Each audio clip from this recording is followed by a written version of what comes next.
How are we this morning? Yeah? Ooh, not that good. All right? All right? Everyone okay?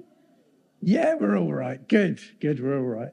We are this morning, if you remember before the summer, do you remember before the summer? Seems a long time ago, doesn't it? Before the summer, we were in the book of John, and we have been doing a series on John on and off for ages, basically. Before the summer, we got up to John 9. Does anybody remember where we were in John 9? Come on, it's a big test. It was a long time ago. People actively shaking their heads. That's good. It's good. In John 9, we got up to the place where Jesus healed a man who was born blind. Sue remembered. Of course, Sue remembered. Nobody else. Jesus healed a man who was born blind, and it was a conversation with him there where the Pharisees were saying that, who sinned? The disciples were saying, who sinned that this man was born blind? Jesus came and healed him. He said, nobody sinned. I'm going to show you how glorious God is, and he gives him his sight back. And then there's this great big argument that happens off the back of that. And we ended before the summer with the man who was born blind being chucked out of the temple. And he was chucked out of community at the time. He was put outside the community of the temple, which was a big deal at the time. And Jesus came to him. And Jesus started talking to the Pharisees. And basically we left it where Jesus was talking to the Pharisees. They've chucked this guy out of the temple. And Jesus is saying to them, well, you're the ones who are blind in reality. You can't even see what's right in front of your faces. And before the summer, then we stopped. We went to the park and we left Jesus on pause like this. Or like this. If you had a VHS machine, some of you won't remember that. And we're just going to press play on him again today. We're still in the same place. We're carrying on in John, yeah, but we're still in the same conversation. Jesus is still there, still talking to the Pharisees. And we're going to press play on that today. And my wonderful friend Becca, is going to come. It's going to come and read John 10, verses 1 to 21, if you're following along. Cool. Very truly I tell you, Pharisees, anyone who does not enter the sheep pen by the gate, but climbs in by some other way, is a thief and a robber. The one who enters by the gate is the shepherd of the sheep. The gatekeeper opens the gate for him, and the sheep listen to his voice. He calls his own sheep by name and leads them out. When he has brought out all of his own, he goes on ahead of them, and his sheep follow him because they know his voice. But they will never follow a stranger. In fact, they will run away from him because they do not recognize a stranger's voice. Jesus used this figure of speech, but the Pharisees did not understand what he was telling them. Therefore, Jesus said again, very truly I tell you, I am the gate for the sheep.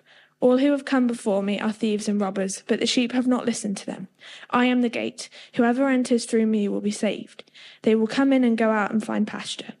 The thief comes only to steal and kill and destroy. I have come that they may have life and have it to the full. I am the good shepherd. The good shepherd lays down his life for the sheep. The hired hand is not the shepherd and does not own the sheep. So when he sees the wolf coming, he abandons the sheep and runs away. Then the wolf attacks the flock and scatters it. The man runs away because he is a hired hand and cares nothing for the sheep. I am the good shepherd. I know my sheep, and my sheep know me. Just as the Father knows me, and I know the Father, and I lay down my life for the sheep. I have other sheep that are not of this sheep pen. I must bring them also. They too will listen to my voice, and there shall be one flock and one shepherd. The reason my Father loves me is that I lay down my life, only to take it up again. No one takes it from me, but I lay it down of my own accord. I have authority to lay it down and authority to take it up again. This command I received from my Father. The Jews who heard these words were again divided. Many of them said, he is demon-possessed and raving mad. Why listen to him? But others said, these are not the sayings of a man possessed by a demon. Can a demon open the eyes of the blind? Well done, Mix. Thank you. Thank you. So, Father, as we come to your word this morning, we just pray, Lord, that we would be those with open eyes. But, Lord, you would speak to us as family, as people who know your voice this morning. May we know your voice, Father, and know you in your word this morning, we pray. Amen. Okay, so we've got a passage here. Jesus is talking to the Pharisees. I'm going to avoid that bit of creaky floor and come over here. Jesus is talking to the Pharisees, and he's trying to explain to them the ways in which they're blind from the previous pre-summer preach that we've already had. And he starts by saying, I'm a good shepherd. He's moved on from you're just blind. He's moved on to an analogy about sheep in a pen now. And he's talking about sheep in a pasture, sheep in a sheep pen, which would have been a great big kind of walled off area in the midst of the fields where the sheep and multiple shepherds and multiple flocks would come at night and they'd be safe within the pen. And so Jesus is saying, I'm the good shepherd. I give you protection. I give my sheep protection, and they follow me. They know my voice. They know my name. The Pharisees don't get it. They don't understand. They what? You what, Jesus? So he tries again. And he says, truly, I tell you, okay, forget the shepherd thing. Now, I'm the gate for the sheep. Let me make it really simple for you. I'm the gate for the sheep. See the sheep pen? It's got one gate, one way in and out. That's me. Right. And he goes on to explain this stuff to the Pharisees that he's talking to. So that's the context in what we've got this passage, and it's a little bit tricky because there's multiple analogies and they switch back and forth throughout the passage, and Jesus is saying, I'm both a shepherd and a gate, and also you're blind, and quite a lot of things. So we're going to try and just tease out some bits of this and kind of reform it and refocus on it and see what Jesus is actually saying. Basically, in this passage, like many passages in the Bible, there's a warning and there's a promise. The warning and the promise is for the people of the time, the Pharisees of the time, but it's for us as well today, right? And the warning and the promise is what we're going to kind of divide this up into this morning for a little bit. So what's the promise of this? Let's do good news first. The promise of this is in verse 10. Jesus says, the thief comes only to steal, kill, and destroy. Here's the promise. I have come that they might have life, and have life to the full. I have come that they might have life, and have life to the full. That's the promise. What does it mean? Jesus is saying, I've come not that you should be buried under religion, not that you should be destroyed and put down, not that you should be under the cosh, but I've come that you should have life, and have life to the full. Not only does he say it here, but you can open any page of any gospel, and you can find probably Jesus living life to the full on those pages. Jesus is Jesus saying this. He didn't just go around talking, preaching, and not acting on what he preached. This is Jesus who, when one of his disciples needed tax money to pay and didn't have the money, Jesus said, I'm going to give you the money to pay your taxes. That's pretty life to the full, isn't it? Someone paying your taxes for you. But it's not just life to the full, it's life in abundance to the full, because he didn't just say, I don't know, did Jesus have pockets? I don't know if Jesus had pockets. He didn't just say, here's 50p out of my pocket to go and pay your taxes with. He said, go and look inside the mouth of the fish in the lake, and that's where you'll find your tax money. That's life in abundance. That's extravagant life to the full, right? This is Jesus who made water turn into wine. Not just a bit, not just a bottle, but gallons and gallons and gallons of water turn into gallons and gallons and gallons of wine. That's life in abundance, isn't it? That's life to the full. But that's not just life to the full, it's life in extravagance, because they didn't even need good wine at that time. They'd already drunk all the rest of the wine at the party, had been drunk. Nobody cared what else they were drinking. They were drinking straight alcohol if they could. Drinking, that's a good word. But life to the full is that Jesus gave them the best wine in abundance at the end of the party. This is Jesus who said, to the disciples who'd been out on the lake fishing all night, we've caught absolutely nothing. He said, cast your nets on the other side, you'll find some fish there. And as they did, they found fish, but not just fish enough for the catch, not just fish enough for the day, but fish enough that the nets started to break. This is life in abundance that Jesus is talking about and inviting us to. This is Jesus. This is the life he offers. And that looks different to us today in different ways and in different situations and in different areas of life. But it's the life that Jesus promises. The promise is that you and I and the people in this passage can have life and have it to the full. Life in abundance, life without limit, life bigger than you can dream or imagine. That's the promise. It's a pretty good promise, isn't it? And he says, as part of that promise, verse 9, not verse 9, he says, give me a second. Here we go. It is verse 9. I just read the wrong bit. They will come in and go out and find pasture. It's life to the full, life in abundance, and life in freedom. They're not just walled off in a pen. You're not just walled off in our church. We're not just walled off to do our own internal things. We're not just walled off to do religious practices and then go and live our lives the rest of the time. It's life in freedom, life that comes and goes. The sheep can come and go. They can come out, find pasture, find open spaces, find good things, and also have the safety of the sheep pen when they need it, and the protection and the fellowship and the community in the sheep pen when they need it. This is life to the full.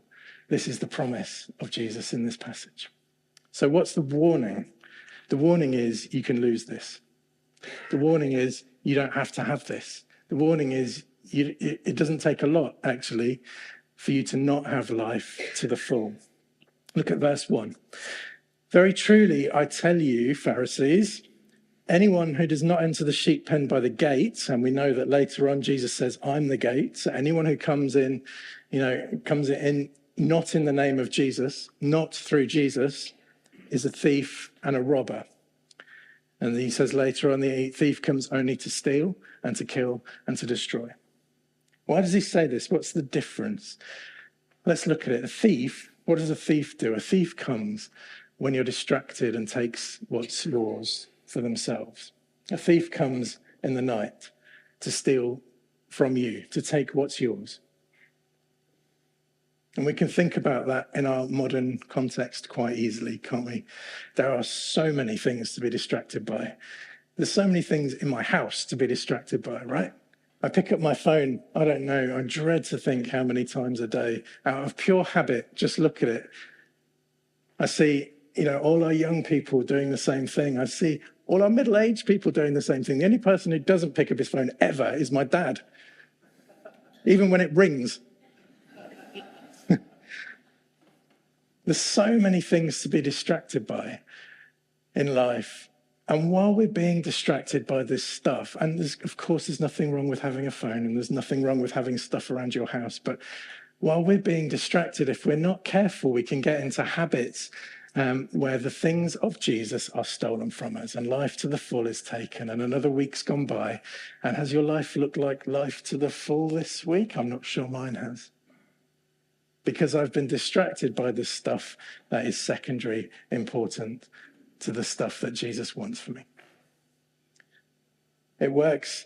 If we go right back to Genesis, the first words out of the serpent's mouth are, did God really say?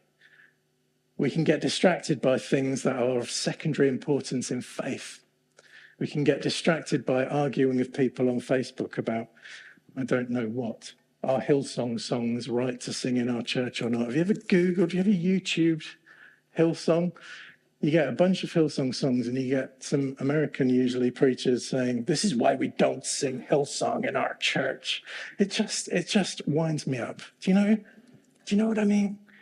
It's of secondary importance, and there are so many issues that are of secondary importance to living life to the full that we get distracted by in our faith. And here Jesus is talking to the Pharisees, who are kings of secondarily important things and making them the primary importance. They are the kings of saying, measure everything you do to the nth degree, and if you don't do it right, then God will not be pleased with you. And that's frankly what other religion looks like too. It's if you do X, Y, and Z in the order of X, Y, and Z, and you do it out of habit formation every day, then God will be pleased with you. That is the polar opposite to what Jesus is saying. He's saying, I've come that you would have life to the full. Not that you'd be distracted by things that get taken from you while you're distracted by process and religion, but that you would come and have life to the full, which looks like eating and drinking and having fun. That's not to say that having a life of faith doesn't come with discipline, of course. Of course it does. But this is the sort of discipline we need, the discipline that follows Jesus out of relationship, not religion out of habit. That's a thief. A robber is more blatant than that, right? A robber will come up to you with a gun and they'll stick it right in your face and they'll say, give me what's yours. I want it. Give it to me now. How does that translate to us? You've probably been in a situation where someone's come up to you and said, that was wrong. You haven't got a gifting. Where something's been robbed from you through discouragement, through active discouragement sometimes. You won't amount to anything. There's no place for you here. You can't sing, you can't speak, you can't X, Y, Z, whatever it is, you can't paint. Robbers will come up to you and they will say to you, you can't do what you're called to do. And that is the simplest, quickest way that the devil has of just taking from you what's yours. Active discouragement from one another. And Jesus says, I'm come, you'll have life to the full. He's put something inside of you that is designed to give you life to the full. If you love to paint, then perhaps life to the full looks like painting to you. If you love to sing, then perhaps life to the full looks like singing to you. Whatever it is, perhaps it looks like accounting. That is not life to the full for me, but it might be for you. Perhaps you love maths. Jesus has come that you would have life to the full, and he gave you gifts in order to fulfill life to the full. And the quickest way that you can get rid of that is by someone telling you can't do it. Do you know, I overheard a conversation. I'm not supposed to know this because it wasn't my conversation, and I don't even know the people who were having it. But at my business, we did a couple of Christian exhibitions last year. These two pastors, they were leadership exhibitions. These two pastors were having a conversation right next to my stand. And so I overheard it. And so I'm going to share it with you, even though I don't know who they are. It's probably best that I don't know who they are. They were talking about a lady in their church. One was telling the other about a lady in his church who was on the worship team. And he said she'd served faithfully on the worship team for a long time. One morning after the service, someone came up to her and they said, you were off key this morning because there's something off key in your life that you need to get sorted. As a prophetic word. And one pastor said to the other, she hasn't served on the worship team since. She won't sing anymore. A robber will come and take what is yours by force.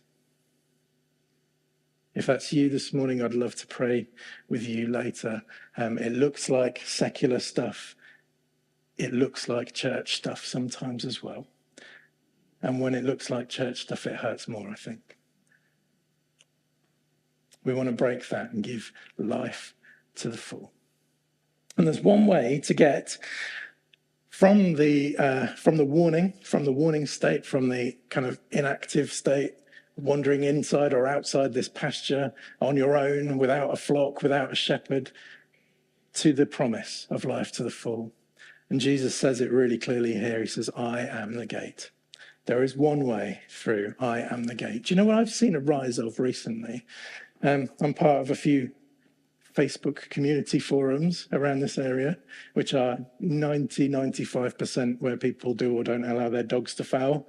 But what I've seen a rise of recently in those forums, in Harborough and Fleckney, where I live, is a rise of kind of spirituality, yoga classes, meditation classes, sound baths, tarot cards for sale, people doing readings for you. Do you know, I've not seen it so public as I have in the last year or so. There is one way to get life to the full, and that's through Jesus Christ. There is one way, there is one gate that you have to pass through, and that's Jesus. Put your faith in Jesus, and that's it. And yet there's so many ways that look like they might give you better life. They look like they might give you life to the full. There's so many different ways that you can explore and find actually that there's not much behind the door at all. There's one way to get life to the full, and it's in Jesus. I don't know who you are this morning. I know some of you, I don't know all of you. If you've never put your faith in Jesus, if you've never said, this is the gate I want to walk through, I want life to the full. You know, you have to, an old pastor of mine used to say, you have to say it in a Brummie accent, otherwise it doesn't rhyme. But he said, it's not pie in the sky when you die. It's steak on the plate while you wait, right? There's one way to to heaven. Yes, there's one way to life after death. Yes, there's also one way, as Jesus says here, to life to the full today. And that's Jesus Christ. If that's you this morning, we're going to have an opportunity later where you can just come and put your faith in Jesus and walk through the gate. It's simple. It's easy. It doesn't mean everything gets sorted and your life is empty of problems, but it means you've got a flock and you've got a shepherd and you've got someone to guide you through it. Okay, that's our kind of first half of sermon. I'm going to change tack a little bit now because I think there's messages in here for a group of people specifically this morning. Would you put your hand up if you consider yourself to be a leader? Cool, there's a few. Keep your hands up. If you're in charge of anybody at your job, put your hand up as well. Cool. If you're a parent, put your hand up. That's a few more. If you're a teacher, if you're in charge of a ministry, if you run something at church, if you have friends and neighbors, put your hands up. Yeah. I think there's a message in here for leaders specifically this morning. And my contention is not many people think of ourselves as leaders, but most of us actually are. Most of us will be one day if we aren't today. Leaders of community, leaders of friendship groups, leaders within friendship groups. You don't have to be the boss of your friends. That would be weird.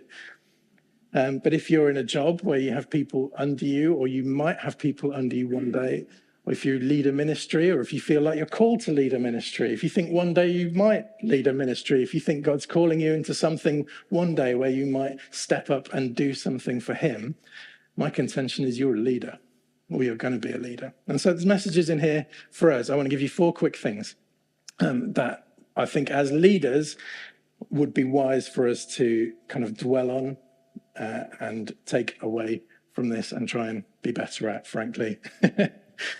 Okay, number 1 is be the gate. In verse 9, it says, I'm the gate. Jesus, as the leader, says, I'm the gate. Number 1 is be the gate. If you've got people who you look after, if you've got people under you, if you lead a ministry, the people around you need a gate. They need someone who's going to stand in the gap and protect them. They need someone who, when that awkward customer comes calling and comes complaining, they need someone who's going to stand in the gap and say, you don't get any further than this. They need someone who is the gate to the sheep pen, the gate to the sheepfold. They need someone who will stand up for them and who will stand up for them in public and in private.